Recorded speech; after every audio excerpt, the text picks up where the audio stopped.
Donc le bilan de rentabilité.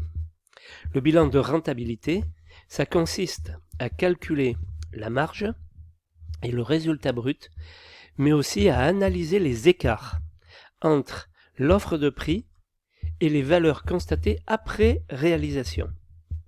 Il peut être étudié pour une seule opération ou pour toute une période d'exploitation. On peut parler de rentabilité lorsqu'on réalise un bénéfice. Ce bénéfice est jugé satisfaisant. Une opération peut en effet se conclure en réalisant un bénéfice, mais celui-ci est tellement faible qu'il ne permet pas à l'entreprise de se développer correctement. Il reste alors à espérer que les autres opérations seront meilleures.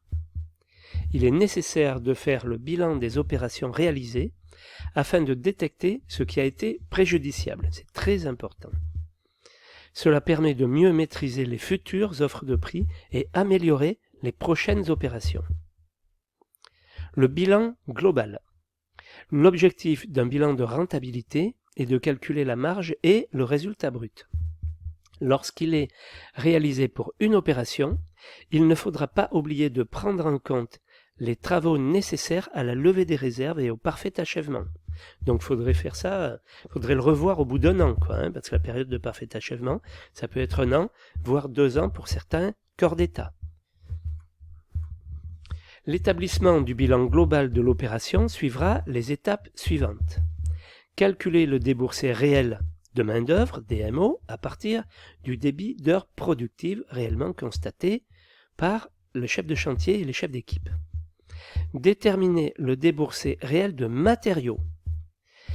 Déterminer le déboursé réel de matériel.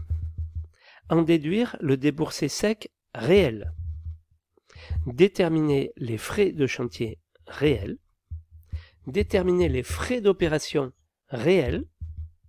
En déduire le coût réel, le coût réel de direct. Calculer la marge. Déterminer les frais généraux. Calculer le résultat brut.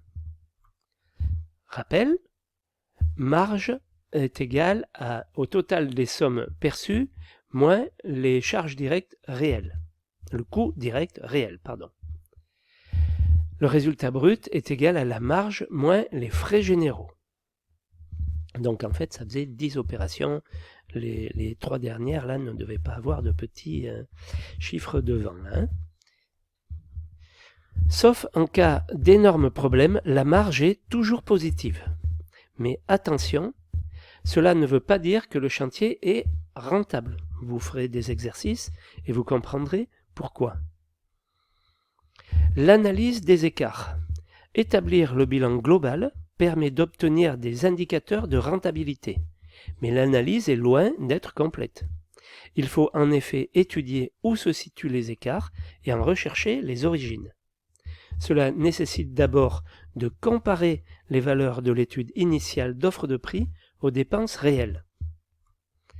Toute comparaison doit se baser sur des références comparables. Pour cela, il faudra analyser les valeurs de l'étude initiale à la date des déboursés réels à analyser en fonction des index correspondants, index BT, donc pour analyser les prix, pour avoir des prix comparables. Voilà. Si le chantier a été très long, pour les chantiers classiques qui durent 2 à 3 mois, on n'utilise pas l'index BT, on sait qu'on pourra comparer des références comparables parce que les prix de l'étude et les prix réels n'auront pas énormément varié, voire pas du tout varié. De la même manière, il faut avoir une base équivalente en nature et en quantité pour que cette étude soit faisable.